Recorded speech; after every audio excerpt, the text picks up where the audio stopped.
السلام عليكم ورحمة الله وبركاته. وصفتنا لليوم هي كبة القرع. مثل ما لكم شايفين كبة بالصينية، طبعا نفس الكبة العادية، بس منستغني عن الهبرة ومنحط بدالها القرع، يعني الياقطين. فيلا معي لقلكم على المكونات وكيف منساويها. المكونات اللي بحتاجها لهالكبة مثل ما لكم شايفين، طبعا هي نفس مكونات الكبة العادية اللي بنعملها، إن كانت كبة بصينية أو كبة بدراويش يعني المقلية. بس طبعا ما بدي أحط هبرة، بدنا نحط الياقطين أو القرع. بحتاج ل 600 جرام برغل ناعم، أنا أخذ البرغل العمقي، أنتوا إذا بتحبوا خذوا البرغل العادي. بصلة كبيرة فرمتها لقطعة كبيرة. عندي القرعة، هاي القرعة اللي بدي أساوي فيها، انتو طبعا حسب الياقطين او القرع اللي عندكم الموجود بيصير. والتوابل هن من كل شي معلقة صغيرة، 7 بهارات، كمون، بابريكا، وعندي نص معلقة فلفل أبيض، ومعلقة طعام ملح، الملح حسب الرغبة. وبدي أحتاج لزبدة، وللتزيين أخذت كاجو ولوز مقشر. والحشوة طبعا أخذت نص كيلو لحمة ناعمة مفرومة تكون مدهنة شوي. والتوابل اللي بدي أحطهم هن نص معلقة صغيرة فلفل أبيض، عندي بابريكا نص معلقة، ومعلقة صغيرة 7 بهارات، ومعلقة ونص معلقة شاي يعني ملح، ما تكتروا ملح انتو حسب ما بتحبوا.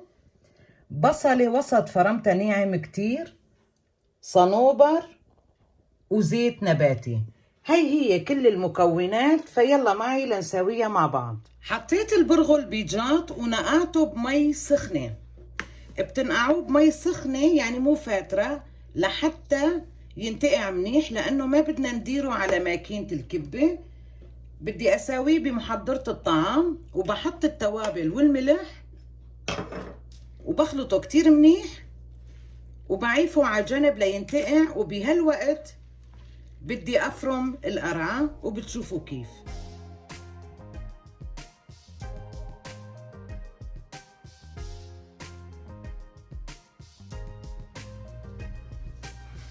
بعد ما انتهيت من تقشير القرع، بفرمه لقطع صغيره بقلب طنجره، وبنحط عليه المي وبنحطه على النار. طبعا كميه القرع انا اخذت قرعه صغيره، يعني بعد ما قشرتها طلعت تقريبا 500 جرام، يعني نص كيلو.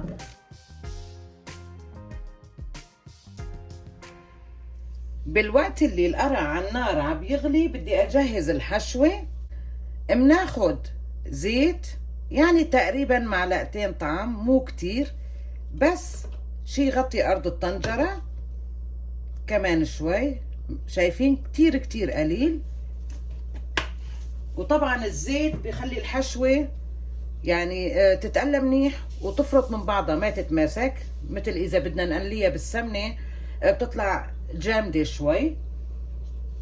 فلا يسخن الزيت هلا معي بدي اقلي الصنوبر هلا بس ليشقر عندي شوي، يعني لياخد اللون الذهبي، ما بدنا نحمره كتير.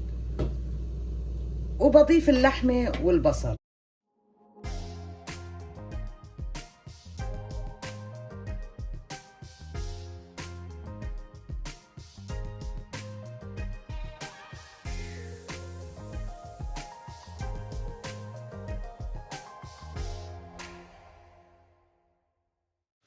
هلا بعد ما اللحمة اتقلت عندي، شوفوا كيف فرطت من بعضها، ولازم هيك تكون.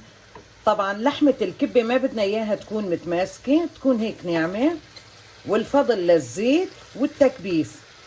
هلا بنحط التوابل والملح ومنقليها 5 دقايق وبتكون جاهزة. بعد ما القرع استوى عندي، هذا هو، وجبت محضرة الطعام، وبدي أبلش أضرب البرغل.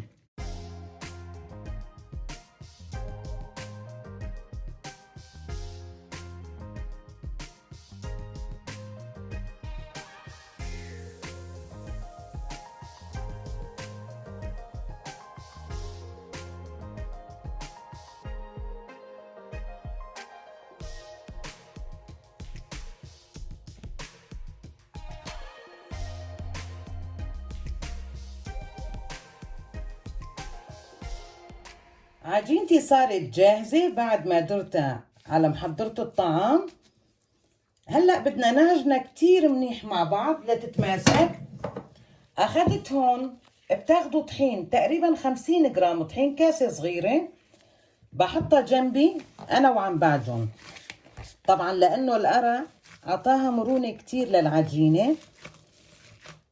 هلا بعجنها وبشوف، فمنحط شوية طحين ومنعجن. ما بحط الطحين كله لبين ما تتماسك عندي، وأحسن إنه أرقها.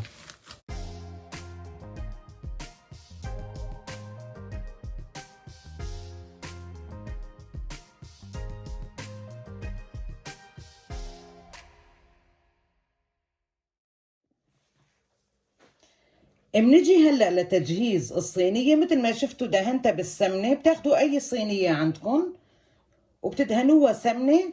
والعجينة بعد ما عجنتها منيح ما شاء الله صارت كتير منيحة مع الطحين، فباخد قطع صغيرة بإيدي بعملها كريات هيك منرقة. طبعا أنا اخذي هون مي، بلت راس أصابيعي بس بالمي، نحن ما بدنا مي كتير.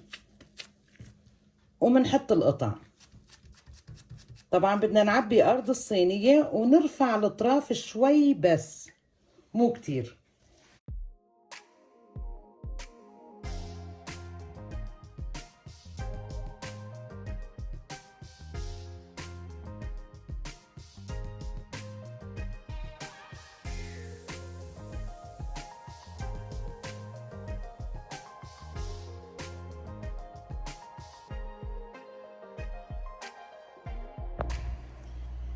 الصينية صارت عندي جاهزة مثل ما شفتوا. أنا سرعت الفيديو لحتى ما يطول عليكم.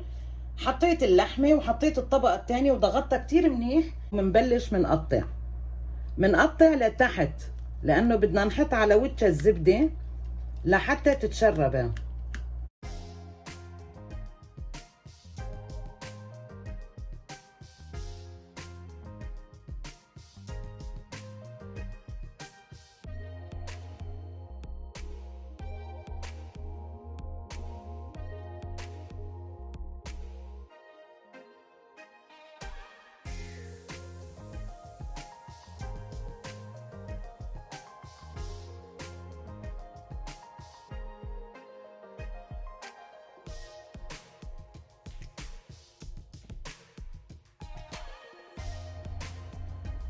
وهيك صارت جاهزة. أنا شغلت الفرن على درجة حرارة 200. بدي أحط كم نقطة زيت فوقها، زيت نباتي. حطيت الزبدة وزينتها طبعا بس هيك شوي. وهلا بحطها بالفرن وبتاخد معي تقريبا 45 دقيقة على درجة حرارة 200 فوق وتحت. بتحطوها بالنص وبرجع لكم لما بتستوي. ما شاء الله تحمصت كتير منيح. اخدت معي تقريبا ساعة. انا قلت لكم 45 دقيقة طبعا حسب درجة حرارة الفرن. فهلا بدي اقطع واحط بالصحن وبتشوفوا شكلها من جوا. هاد شكلها. فبتمنى انه تنال اعجابكم هالوصفة وانتو كمان تسووها. وشكرا كتير على المتابعة، وبلاقيكم ان شاء الله بفيديو جديد وبوصفة جديدة.